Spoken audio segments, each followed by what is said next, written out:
Okay, hi everyone. I hope you all can hear me. So, all right.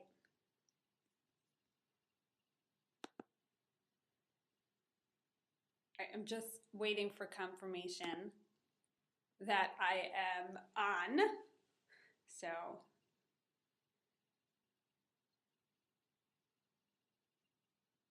okay, we're just going to get started then.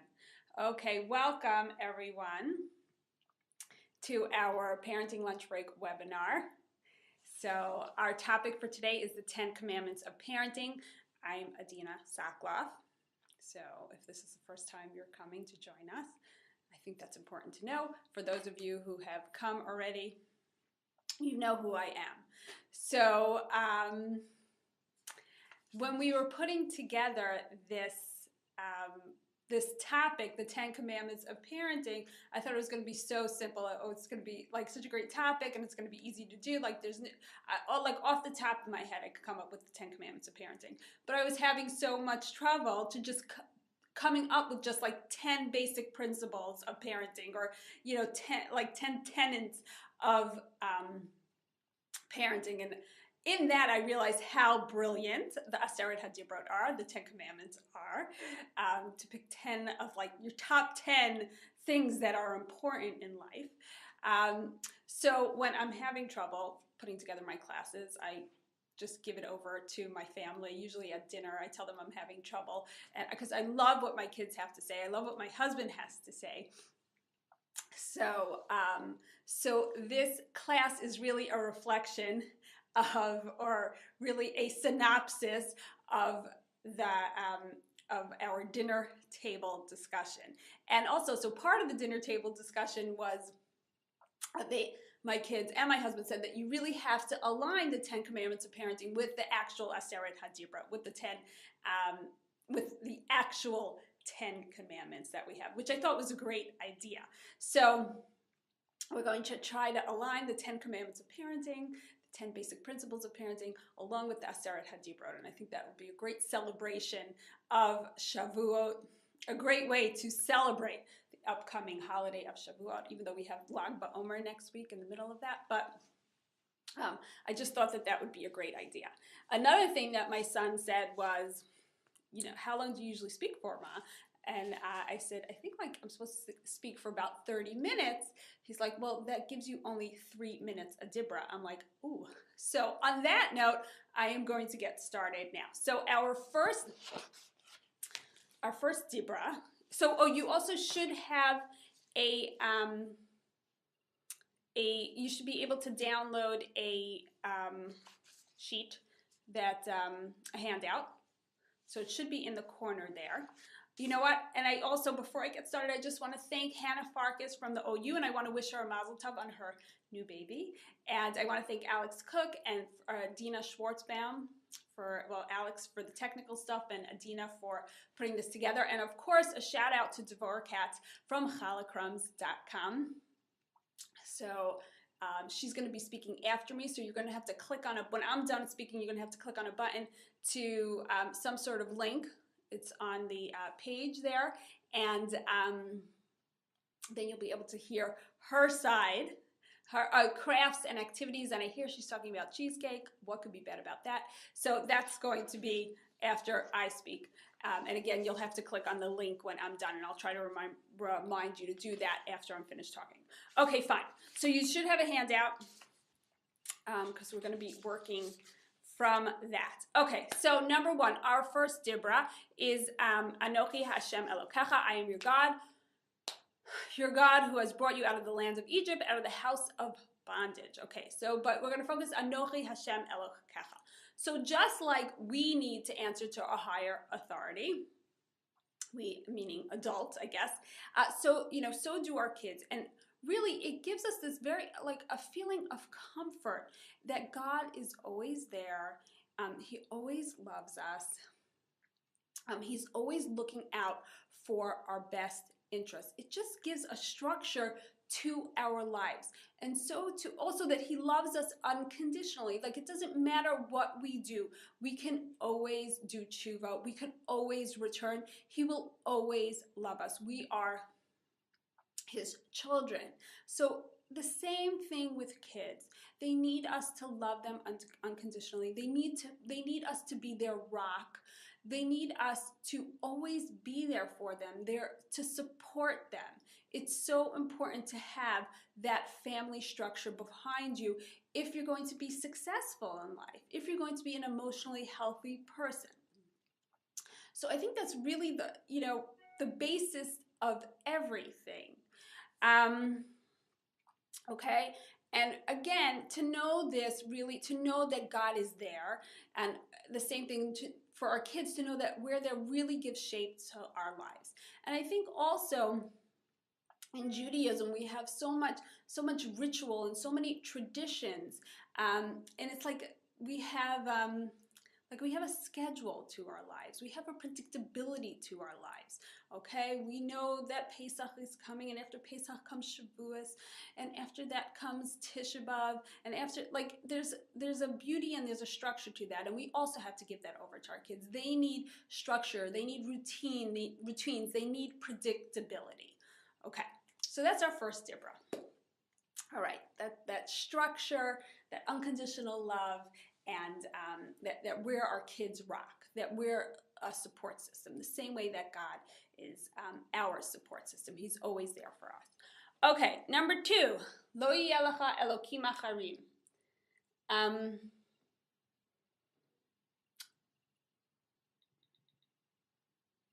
Sorry about that. Okay, so Lo yeh lecha elokim acharim, you should have no other gods besides me. Fine. So, so just like there's no other gods for us, we need to know that we are the right person for our children. There's nobody else who could parent our children the way we do, okay? There's nobody who could take care of your child the way you can. You and your child were meant to be together. So I love what Miriam Adina says. It's on the second page of your handout here, okay? So she says in her book, Raising Children to Care, she says, Hashem has given us these particular children with their particular weaknesses and strengths. Each one is given to us not only for us to help him with his tikkun, spiritual repair work, but for him to help us with ours as well. Each child challenges us in his own special way. And it is in loving them when we feel least loving or that they are least lovable that we make the greatest spiritual progress. I'm sorry. So I feel like this gives us such a fresh perspective on parenting. Like, we all have our bad days. We all have that kid who's just giving us such a tough time. And maybe in the back of our heads we're thinking, like, why me? Why do I have this child? Like, why am I having this trouble? And just to know that, like, when like that tough kid is getting us down, that really this idea can give us some encouragement, okay? Because this idea that we're really meant for each other, that this is really, like, God wants us to have this child and wants us to have these challenges because it's going to make us into a better person, I think it can be really helpful when we are going through some troubled times with our kids. I think also Wendy Mogul, it's also on our handout, just 3 lines down. She says, Judaism teaches us that working on developing midot, good character traits, is a lifelong process. Okay, we're going to skip. Raising children will help you build midot because changing their bad behavior will probably require you to change yourself. Some of the least glamorous yet most valuable character traits, such as patience, tenacity, foresight, courage, self-control, and acceptance, are won in the trenches of parenthood. As you teach your children how to control and direct their Yetzer Hara, you will discover strengths you never knew you had. Okay, so really it's about building ourselves. We can be better people because of the challenges that we have in parenting. So I think this gives us, again, this new perspective, this fresh perspective, an encouraging perspective on parenting, that it's really that any of our challenges are meant to really build us into better people, that we're connected. There's no other, that our children and that we and our children are connected. We're meant to be, we're bashert, we're meant to be together, and there's really no one else that could parent this child the way you can. You really are meant for each other. Okay, so that is number 2. All right, I'm moving right along here. All right, so number 3, lo tisa et shem Elokecha lashav. You shall not take the name of your God in vain. Okay, so this is a little similar. This is a little similar idea to number 2. So basically, I feel like it's don't abuse your privileges as a parent. Don't forget to appreciate your child. Like, don't think God gave you this child in vain. Okay, be grateful for this child. Okay, like, don't forget your child is a gift. So I think there is a great, like, sort of poem that a woman who had a special needs child wrote. I do a lot of quoting in my classes. So that's like C on your handout. And she talks about how it is to have a special needs child, okay? And I think this could be used for everyone, okay? Every parent, even if you don't have a special needs child. Okay, so she says, I am often asked to describe the experience of raising a child with a disability. Try to help people who have not shared that unique experience to understand it, imagine it, and how it would feel. It's like this. When you're going to have a baby, it's like planning a fabulous vacation trip to Italy. You buy a bunch of guidebooks and make your wonderful plans. The Colosseum, the Sistine Chapel, gondolas. You may learn some handy phrases in Italian. It's all very exciting. After several months of eager anticipation, the day finally arrives. Okay? You pack your bags and you go off several hours later. The plane lands. The stewardesses come in and say, welcome to Holland. Holland, you say? What do you mean Holland? I signed up for Italy. I'm supposed to be in Italy. All my life I've dreamed of going to Italy, but there's been a change in the flight plan. They've landed in Holland, and there you must stay. The important thing is that they haven't taken you to a horrible, disgusting, filthy place full of pestilence, famine, and disease. It's just a different place. So you must go out and buy new guidebooks, and you must learn a whole new language, and you will meet a whole new group of people you would never have met. It's just a different place. It's slower paced than Italy, less flashy than Italy, but after you've been there for a while and you catch your breath, you look around, you begin to notice that Holland has windmills, Holland has tulips. I love tulips. And Holland even has Rembrandts.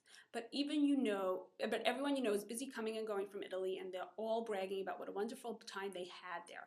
And for the rest of your life, you will say, yes, that's where I was supposed to go. That's what I had planned. And the pain of that experience will never, ever go away. The loss of the dream is a very significant loss. But if you spend your life mourning the fact that you didn't get to Italy, you may never be free to enjoy the very special, the very lovely things about Holland. I thought that was a great analogy for parents who have special needs children. But I think also all parents, we all have dreams about what our children are going to be like. And they might not live up to that dream. Okay, so you might, like, just on a simple level, you might have a child who's more artsy and you're more academic. You might be artsy and your child is more academic or more concrete. Right, so we have to learn to appreciate each child and the strengths in each child. And it could be really hard sometimes. And the ideas of what we have about parenting sometimes have to change. Sometimes we have to go to Holland instead of Italy. But Holland is beautiful. Every child is beautiful. Every child has their strengths and talents. And I think that we need to remember that. Okay. So that is, you shall not take the name of your God in vain. Okay. After saying that, it sounds like a little far-fetched, but whatever. I think we're on the right track here. Okay. Number 4, Zachor Yom HaShabbat. Remember the Sabbath day to keep it holy. So I think this is like a no-brainer, okay? I love Shabbat. I think it is amazing. It is the most brilliant idea. I think in modern times we even value it more. I know for myself, I work from home, So I always say, I have an amazing job. I love what I do. It's great that the hours are so flexible, and it's horrible that the hours are so flexible. Also, I love what I do. I could always work. I could always throw in a couple of hours here and there. Not on Shabbos. On Shabbos, I have to turn everything off. So, and we all know, like, we have to turn off our phone, we have to turn off our computer, and it really forces you to connect instead of virtually, but actually face to face with your family. And it's just a beautiful time. And you know, we have special food and we have special desserts, and just with a little bit of, I feel like Shabbos has its own magic. Like, yes, we work hard for Shabbos and we cook, but I think even if we didn't do that, even if we made like very simple foods, like something like just a little bit special, Shabbos magic would just take over and would like transform everything to something even more beautiful, and kids feel it. Okay, I'm like, I light Shabbos candles and I say out loud, I love Shabbos. I'm so happy it's Shabbos. So, and I hear my kids saying that also. So I think that I think Shabbos really helps us build strong families. It really is like the glue that keeps our families together. Okay, so like no brainer there, right? Okay. Number 5, kabed et avicha v'et imecha, honor your father and mother. Okay, so we mentioned before that we need to answer to a higher authority. Our kids have to answer to a higher authority. We spoke about this, I think, last time. It's really important that you are the authority figure in your kids' lives, that you make rules and you stick to them. But I think because we spoke about this so much last time, I want to add, which I'm sure we've spoken about it a few times, this point also, but I think it's so important, that we need to be people that our children could respect. We need to be role models for our kids. And so often parents will ask me, like, how do I make sure my kid's a mensch? You have to look at yourself. Are you acting in a mensch-like way? Okay, like, how do I make sure that my kids are responsible, that they're caring? How do you act? Are you responsible? You know, do you act responsibly? Do you act in caring ways? Like, you know, how do I make sure that my kids are committed to Judaism? Are you committed to Judaism? Are you an authentic Jew? Do you love Judaism? Okay, do you study? Do you learn? Let them see that, okay? And so I think that being a role model for our kids, being someone that they can respect, is really important. It's up there with my 10 principles of parenting. Okay, so we also, I'm not going to get into the whole technical, most people who have had a Jewish day school education know the Rashi about why kabed et avicha v'et imecha is grouped in with the first 5 and not the second 5, but basically, because of our time constraints, I'm just going to say that we also need to remember that there's a concept that we are partners with God in raising children, okay? So don't forget that God is there. When you are having trouble with your kids, that's a perfect time to pray for your kids. Pray for their health, pray for their welfare, pray for anything that you need. Turn to God. He's one of your partners, not just your spouse. You know, like my husband and I were having an issue with our kid, like we'll sit down, we'll talk about it. Don't forget to bring God into that conversation. Like turn to him. Turn to him in prayer. And I also, when I was putting this together, I just remembered, I don't know if it exactly fits into this, but I was once talking to a woman who really, she had some issues with her faith, like with Emunah before she had kids. And then when she had kids, she said, you know, I realized that if, I realized how much I love my baby. Like, I can't believe how, I've never loved anybody the way I love my baby, she said.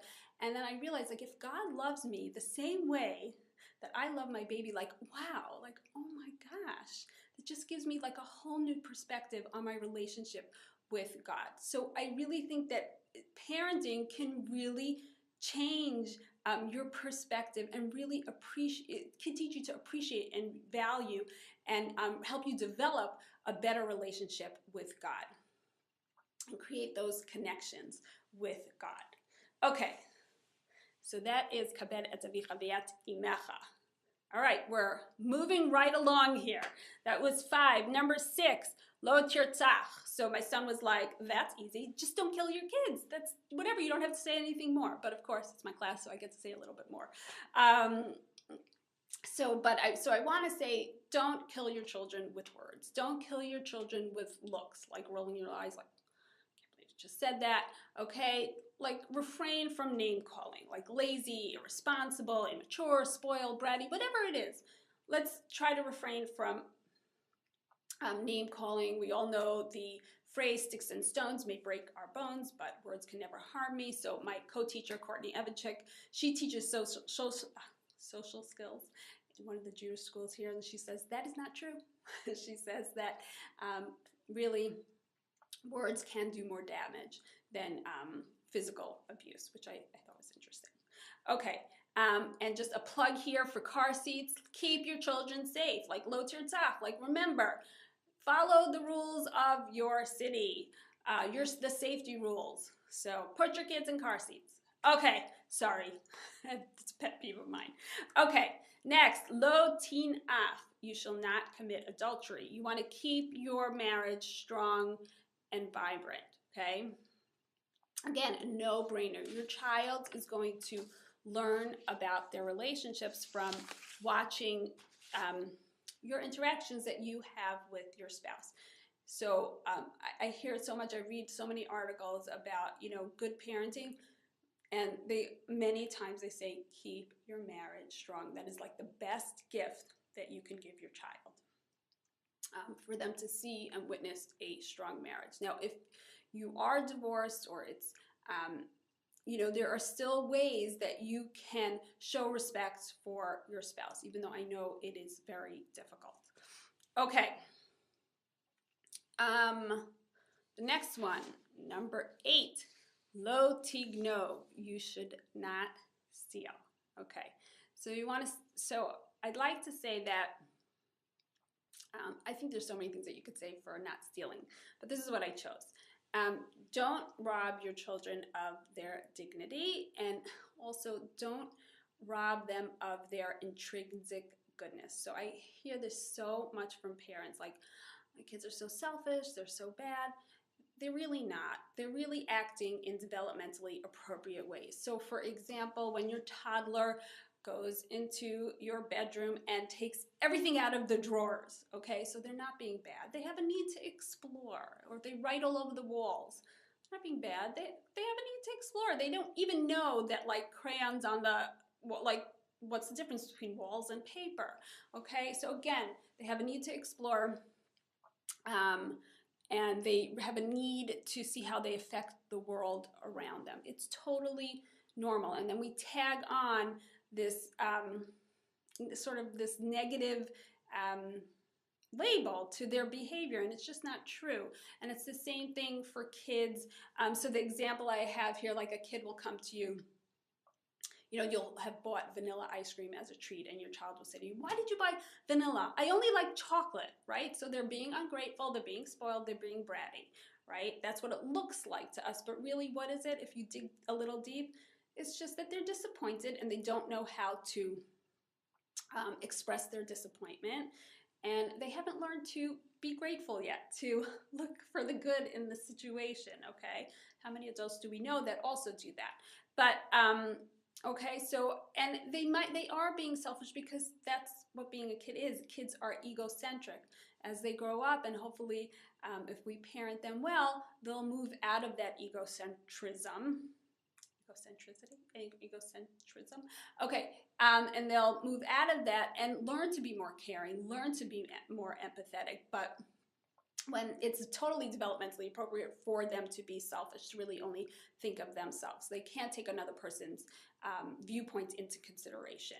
The same thing with teenagers, okay? They come home late from curfew. I mean, there's many reasons why they might be coming home from late from curfew, or they can't wake up in the morning, but we all know that they have issues with their, I forgot to ask somebody how to pronounce this, circadian rhythms. I'm sure, I don't know if that's how you pronounce it, but so, right, like their bodies are sort of off. So they're really learning how to manage all of that and manage their time effectively, and they're really flexing their independence muscle. So a lot of their behavior, the chutzpahdik behavior, is normal. Okay, so this does not mean that you should just accept it and let them sleep all day or anything like that, but just knowing that there's a reason behind it, that it's not because they're bad, is really very helpful.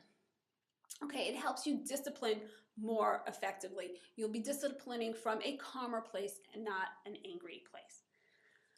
Okay, so that's number 8, lo tigno, don't rob them of their intrinsic goodness. All right, number 9, you shall not bear false witness against your fellow, lo ta'ana be'erecha eid sheker. Okay, so for this, I feel you should really try to be an advocate for your child. Okay, so this is similar to what we just said before. So your child's not generally, if they're misbehaving, let's say they're misbehaving in school, it's not because they're bad. So actually I had my co-teacher who, she's also a parent educator, right? So her kid was having trouble in school, and they were telling her that her child was lazy and that her child was a behavior problem. And she was like, oh my gosh, my child is lazy. It's a behavior problem. And then she went to go speak to her doctor, and he said to her, just go get an educator, just get her tested. Something's going on. A child wants to behave. If they're not behaving in school, it's because they can't behave. And she's like, I knew that. And I had to have my doctor tell it to me. She's like, I knew that. I teach that. And you sort of lose your objectivity when it comes to your own child. But if your child is acting out or is having some behavior issues, dig a little bit deeper and then be an advocate for them. Don't take their behavior at face value. This doesn't mean that you should go tell the teacher, well, she's not really lazy and, she's not a behavior problem. No, you have to take care of that. You have to discipline your child. You have to find out. You have to arrange for the educational testing or whatever it is. But it's an attitude that we need to have about our children, okay? Being an advocate for them, digging a little bit deeper, looking at the cause for their behavior. Okay. Okay, number 10. Ooh, we're like almost, okay, I'm just gonna go a little bit over. Okay, so number 10, lo tachmod, do not covet. Do not be jealous. Anything that is your fellows. Okay, so number 1, I think we need to not compare ourselves to other parents. So let's say you have your next door neighbor whose kids are always like impeccably dressed and her house is spotless and she's always put together. Like, don't compare yourself to her. Number 1, you never know what goes on in somebody else's house. And number 2, it is so demoralizing, and it's so what's the word I'm looking for? It just takes away any time, like it's just so disabling to compare yourself to others. It's just totally ineffective. We need to put our blinders on, and we need to look inside for our own strengths. So we spoke about our looking at our kids' strengths, but we also need to look within ourselves. Like, what is it that we're good at? What are our talents? And then we need to bring that to our parenting. Like, let's say you love to read. So bring your love of reading to your kids. You love to do art. Bring your love of art. Like, connect with your kids in that way. Use your strengths to connect with your kids. Now, they might not be interested, but some parents are very creative in finding ways to connect with their kids using their strengths, okay? If you're athletic, make sure to, play with your kids outside. And if you're a funny kind of person, then really use humor with your kids. Like, really focus on your strengths, not on what everybody else is doing. Okay, so I think that is so important. Okay, so just to conclude, I want to say that it's really important. I want to go back to one of the points that we were talking about, that really children are a gift from God. And I think we could tell this to our kids. So I'll say to my kids, I am so happy that Hashem gave you to me. I'm so happy that God gave you to me. He could have picked anybody. He could have picked anyone. All the other adults in the world, all the other parents in the world could have gotten you, but I got you. Okay, and so a few years ago, my friend, unfortunately, her father passed away, and he lives in South America, and she just got there like 2 days before he passed away. And she told me that, you know, he was able to tell her, you know, I love you so much, and I'm so happy that God gave you to me.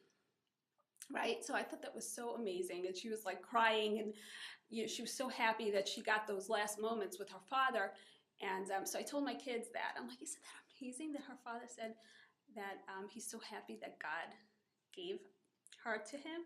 And my son was like, Mommy, you say that to us all the time. I'm like, really? Like, I had forgotten that I do. I tell my kids this all the time. And I think it's important to bring God into the equation, into your parenting, like that really helps kids. If they have a loving relationship with you, with their parent, then they'll more likely have a loving relationship with God. And I think that's very important. Okay, so I hope you have a wonderful Shavuot, actually a Lag BaOmer, whatever, the rest of Sfira. And I'm going to hand you over now to Deborah at chalacrums.com, and I'm going to watch it also and hope to find out some new recipes for cheesecake. Okay, thank you so much. But even though we have Lag BaOmer next week in the middle of that, but I just thought that would be a great idea. Another thing that my son said was, you know, how long do you usually speak for, Ma? And I said, I think like I'm supposed to speak for about 30 minutes. He's like, well, that gives you only 3 minutes a dibra. I'm like, ooh. So on that note, I am going to get started now. So our first dibra. So, you also should have you should be able to download a sheet that a handout. Okay, hi everyone. I hope you all can hear me. So, all right.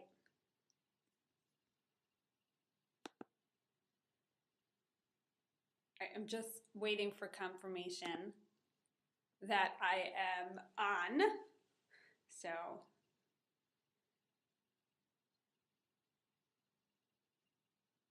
okay, we're just going to get started then.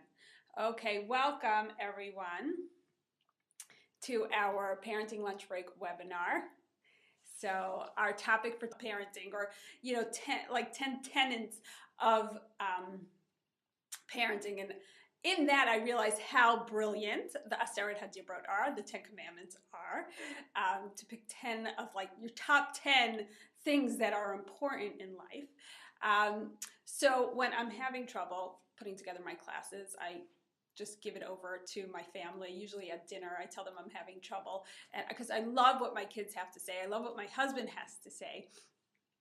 So, so this class is really a reflection of, or really today is the 10 Commandments of Parenting. I'm Adina Soclof. So if this is the first time you're coming to join us, I think that's important to know. For those of you who have come already, you know who I am. So when we were putting together this topic, the 10 Commandments of Parenting, I thought it was going to be so simple. Oh, it's going to be like such a great topic, and it's going to be easy to do. Like there's like off the top of my head, I could come up with the 10 Commandments of Parenting. But I was having so much trouble to just coming up with just like 10 basic principles, of synopsis of the of our dinner table discussion. And also, so part of the dinner table discussion was my kids and my husband said that you really have to align the 10 Commandments of Parenting with the actual Aseret HaDibrot, with the actual 10 commandments that we have, which I thought was a great idea. So we're going to try to align the 10 Commandments of Parenting, 10 basic principles of parenting, along with the Aseret HaDibrot. And I think that would be a great celebration of Shavuot, a great way to celebrate the upcoming holiday of Shavuot.